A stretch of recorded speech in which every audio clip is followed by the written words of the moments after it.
श्रीराघवम्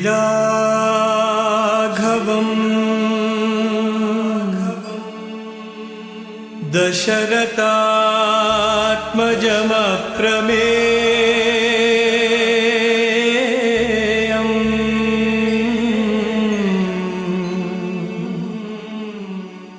सीतापतिम् रघुकुलान्मयरत्नदीपम्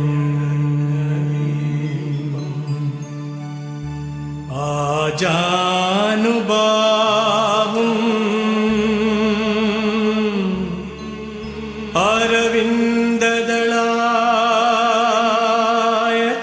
अरविन्ददलायताक्षम्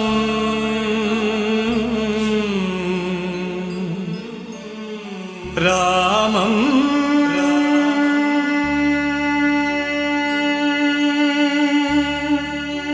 निशाचर विनाशकरम्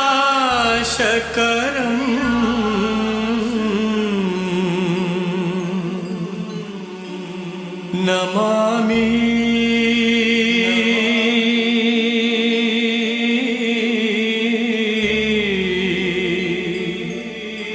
Namami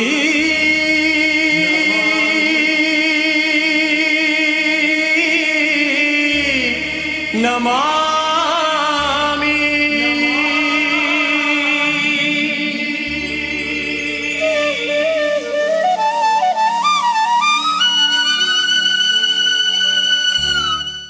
Ramakatha Rasavahini.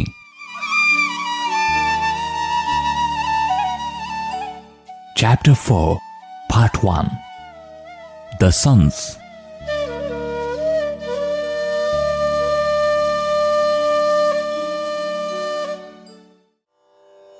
The queens finished the ceremonial bath as advised by the preceptor. They entered the palace shrine where the altar of the family deity was. Vasishtha completed the ceremony of worship. The payasam, food that the divine person presented, was then placed in 3 golden cups. Then Vasishtha called Dasharatha in and said, Raja, give these cups to your wives, first to Kausalya, next to Sumitra, and last to Kaikeyi. The king acted as ordered. They laid hold of the cups and fell at the feet of Vasishtha and Dasharatha. Then Vasishtha directed that they should partake of the payasam only after touching the feet of Rishyashringa, who officiated at the yaga. Therefore, Kausalya and Kaikeyi kept their cups safe in the shrine itself and went with their maids to dry their hair.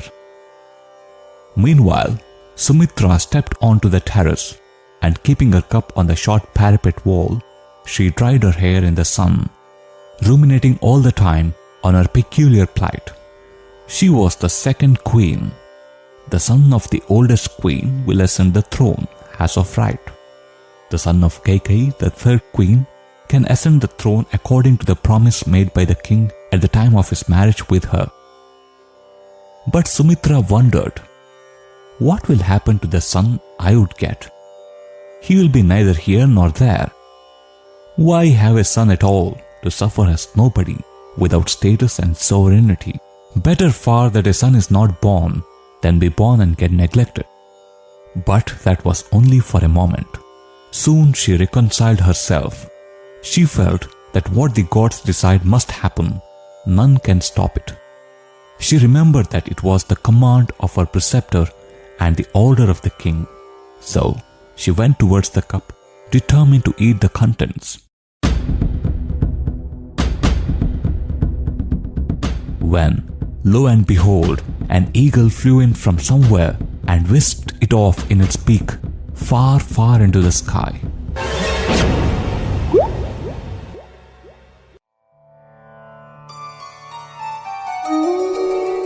Sumitra repented for her negligence of the precious payasam. She felt that the king would be very upset if he came to know of the mishap. She could not decide on her next step.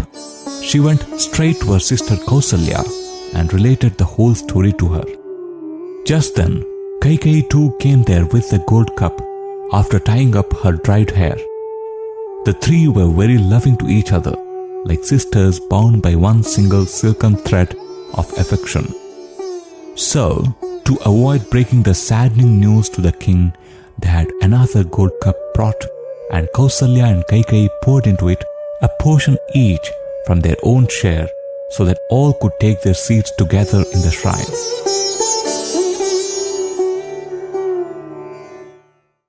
They ate the payasam, while Rishyashringa was pronouncing his blessings and other elders and scholars were chanting auspicious Vedic hymns.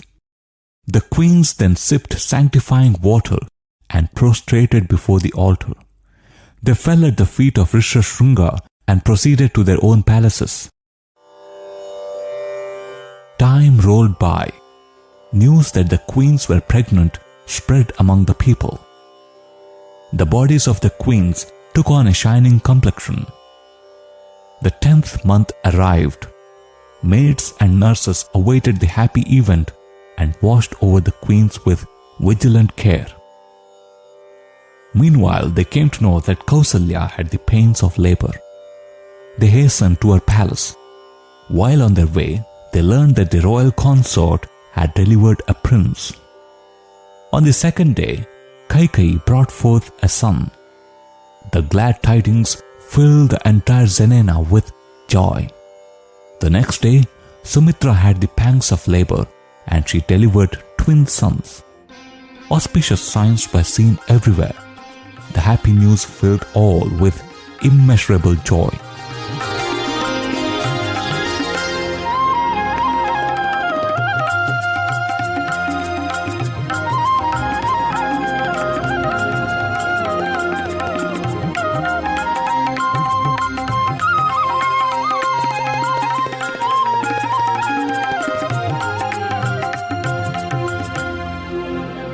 The earth covered herself with green. Trees blossomed all over. Music filled the air. Clouds showered fragrant drops of rain, but only on the apartments where the babies were laid in their cradles. The joy of Dasharatha knew no bounds. While for years he was immersed in agony that he did not have even a single son, the birth of 4 sons gave him indescribable satisfaction and happiness.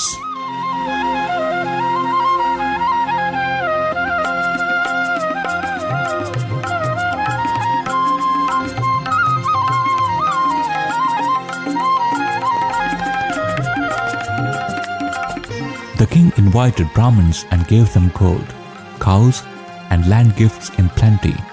He arranged for the distribution of money to the poor. Besides, he gifted houses for the homeless. He gave food to the hungry. Wherever one cast his eye, he could see people acclaiming the happy event, shouting, "Jai, Jai." The subjects gathered in huge assemblies to express their joy in music and dance. We have now princes in the royal line, they prided themselves. They were more exhilarated now than when they themselves had sons born to them. Women offered worship to God in gratitude for this act of grace, for they were sure that the birth of the sons to their king was a signal act of divine mercy.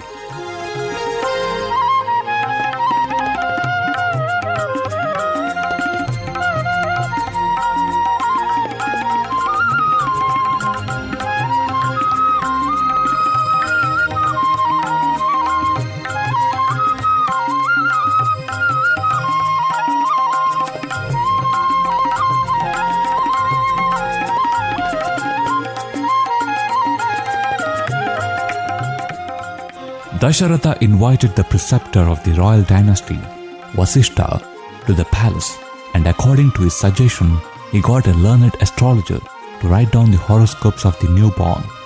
He announced to them that the child of Kausalya was born at a most propitious moment, Uttarayana, the divine half year, Chaitra month, the bright fortnight, the 9th day, the Punarvasa star, Monday, Simha Lagna, the zodiacal sign of the lion, and the Abhijit period, the period of victory, when the world was resting happily, when the weather was equable, neither hot, warm, nor cold. Kaikeyi's son was born the next day, Chaitra, bright half, 10th day, Tuesday, Gandha Yoga. The third day was born the twins, Chaitra, bright half, 11th day, Aslesha star, Vriddhi Yoga. These details were communicated to the astrologer, and he was asked to chart and write the horoscopes in consonance with science and inform the king of his inferences therefrom. Then Dasharatha prayed to Vasishtha to fix the auspicious time for the naming ceremony of the children. The family preceptor sat still for a few seconds, lost in meditation. He saw revealed in his yogic vision the future years. Rousing himself from that vision, he said, "Maharaja, your sons are not just ordinary mortals. They are incomparable. They have many names. They are not human. They are divine beings who have assumed human forms. They are divine personalities. The world's good fortune has brought them here. I consider it a great chance that I could officiate at the naming ceremony of these divine children."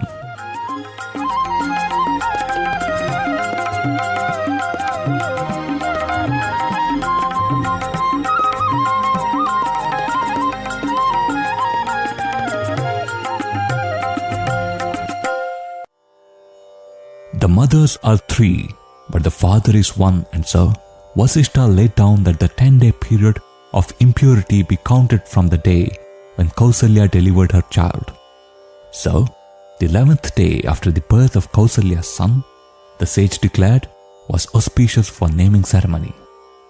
The king fell at the feet of Vasishtha in thankfulness for this favor, and the preceptor left for his hermitage. The astrologers also approved the day and started writing down the list of materials that had to be kept ready for the ritual. He gave the list into the hands of the chief priest and left, loaded with presents that the king granted him. Dasharatha had invitations written for the ceremony and sent them to the feudatory rulers, the nobles, courtiers, sages, and scholars throughout his empire, addressing them as befitted their rank and status. The messengers who carried the invitations were either ministers, court pandits, officers, or Brahmins, their status being suited to the rank and status of invitees. 10 days passed. The city of Ayodhya was brightened and beautified and made most charming to the eye. The melody of music filled the air and spread over the length and breadth of the kingdom, making people wonder whether celestial angels were singing above. Fragrance was sprinkled on the streets. The city was overflowing with visitors. The sages and the courtiers could enter the inner apartments of the palace and no others. The rest, whether prince or peasant, had separate quarters arranged for them. They had erected pandals in the courtyard of the palace to seat all the guests and invitees. They were accommodated there so that they could watch the naming with all its attendant ceremonials. Very soon, music rose from the Darbar hall. The chanting of Vedic hymns by Brahmins could be heard.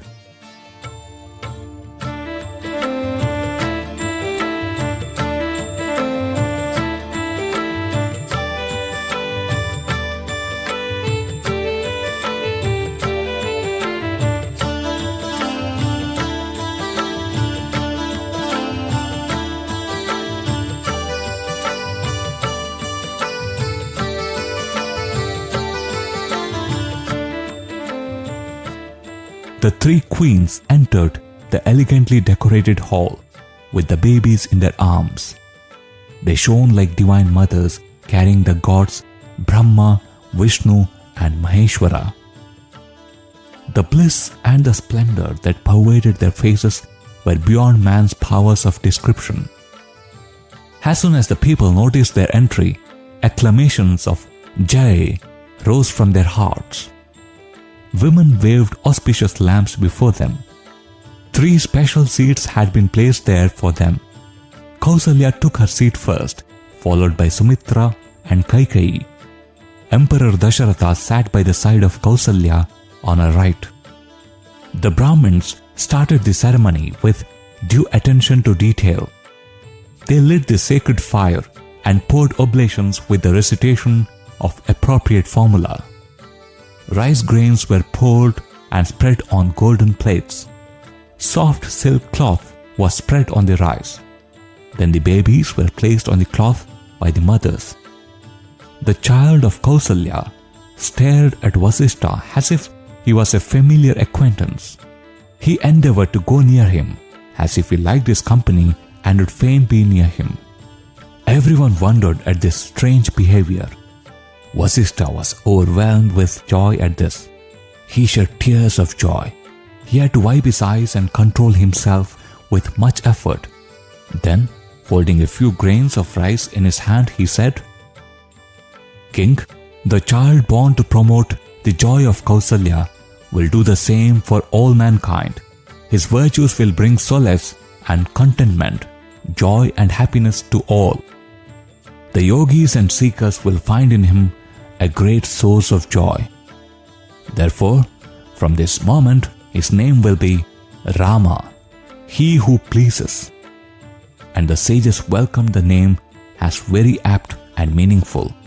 They exclaimed, "Excellent, excellent." Then Vasishtha gazed upon the twin children of Sumitra. The elder one he felt would be a hero, a stalwart fighter, and endowed with vast wealth. He knew that he would take delight in the service of God and his consort, Lakshmi. That service would be for him like the very breath of life. So he chose the name Lakshmana for him. His younger brother, Vasishtha knew, would be a formidable destroyer of enemies and a contented follower in the footsteps of his elder brothers.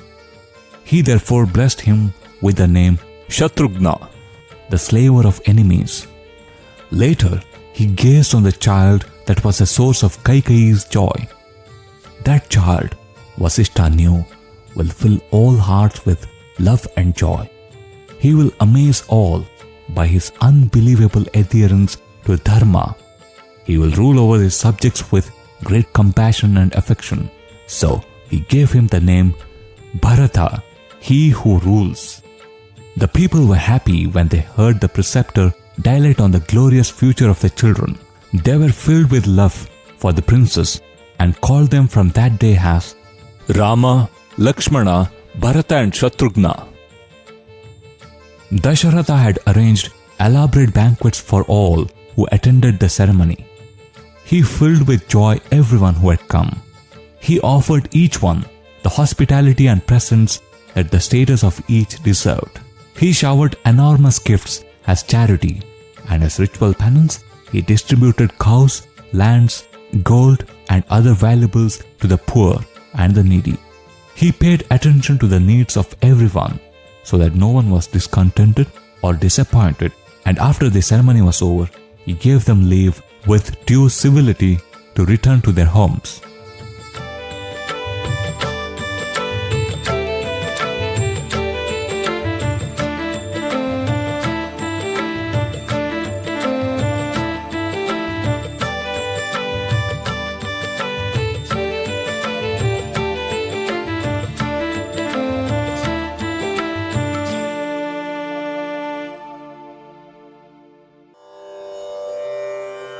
The children grew fast on the fond care of the mothers.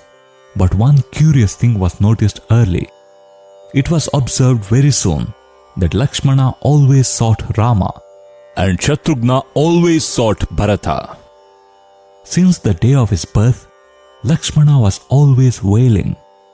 The nurses, the ayahs and others tried various remedies, but nothing could alleviate his misery and stop his wail. Internal pain was suspected, and medicines galore were tried. They were of no avail, so Sumitra was certain that the child's pain was beyond the reach of drugs. She sent for the preceptor Vasishtha. She fell at his feet as soon as he entered the room. "Master," she appealed, "this Lakshmana is weeping since birth and clamoring for something I am not able to discover. I have consulted doctors and treated him as advised. But the wailing is increasing day by day. He does not relish even mother's milk. As for sleep, it is totally absent. How can he be healthy and hearty if he goes on like this? Kindly tell me why he is behaving so and bless him that he may give up this continuous wail." Vasishtha thought within himself for a while. Then he said, "O Queen, his pain is unique and you are trying to cure it by familiar means and drugs. His yearning is beyond the ken of mortals to understand. Do as I tell you and the child will be quiet and happy. The moment you do so, the child will cease wailing and begin playing about with gusto. Take him now and lay him beside Rama, the child of Kausalya. This is the panacea." After this, Vasishtha left, leaving his blessings on mother and child. Hearing his words, Sumitra took her child to where the other child was, in its cradle. She laid him by the side of Rama. From that very moment, the wailing stopped. Laughter and play began. Those who saw this transformation took it as a great wonder. Lakshmana, who was until then suffering, began to prattle aloud in joy, kicking his feet about, waving his hands in glee, as fish do when they are thrown back into water, gliding gleefully along in quick darts. He was in the presence of Rama, immersed in bliss and aware of the grace Rama showered. The story of Shatrughna was also on similar lines. He was melancholic, averse to food and play. He appeared very weak and tired. Sumitra was worried at this development. So she invited the preceptor to the palace and inquired from him the reason. Vasishtha smiled again. He said, "Mother, your children are not of the common stamp. They are born to enact a divine drama. Place Shatrughna on the bed with Bharata. Then his daily routine will be joyful. He will be extremely happy. You need not worry anymore." Vasishtha blessed her and left. Sumitra followed his instructions immediately. Since then, Shatrughna spent time in the company of Bharata. End of Part 1, Chapter 4.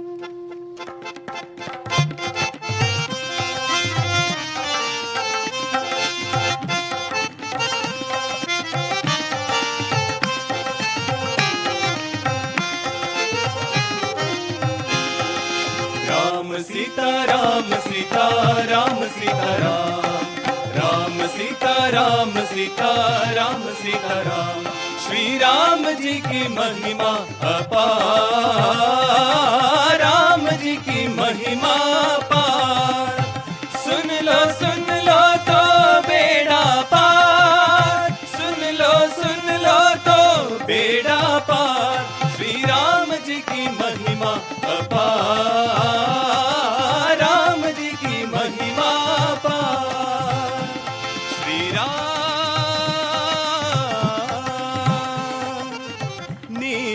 Naina मुखारविंदा, Shyamal छवि अति सुंदर राम।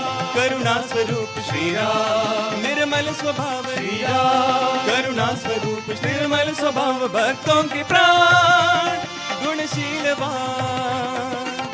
नीरज नयना मुखारविंदा, श्यामल छवि अति सुंदर राम।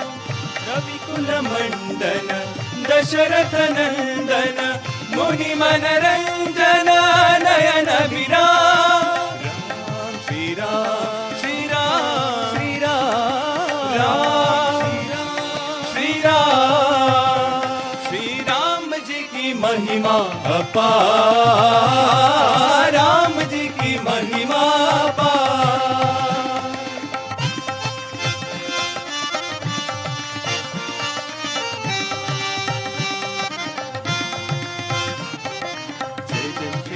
जय जय श्री राम, जय जय श्री राम, जय जय श्री राम।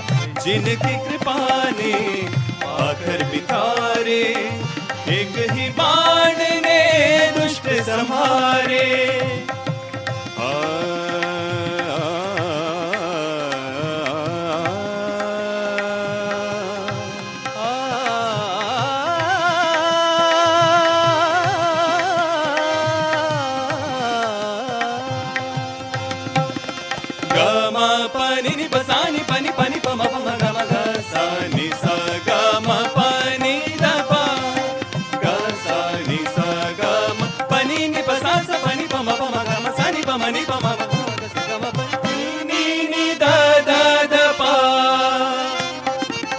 जिनकी कृपा ने पाथर बितारे, एक ही बाण ने दुष्ट संहारे।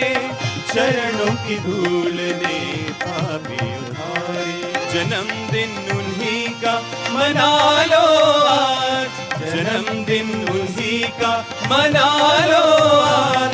मुबारक हो सबको जन्मदिन की रात। रघुपति राघव राजा राम, पतित पावन सीताराम। रघुपति राघव राजा राम, पतित पावन सीताराम। राम सीताराम सीताराम,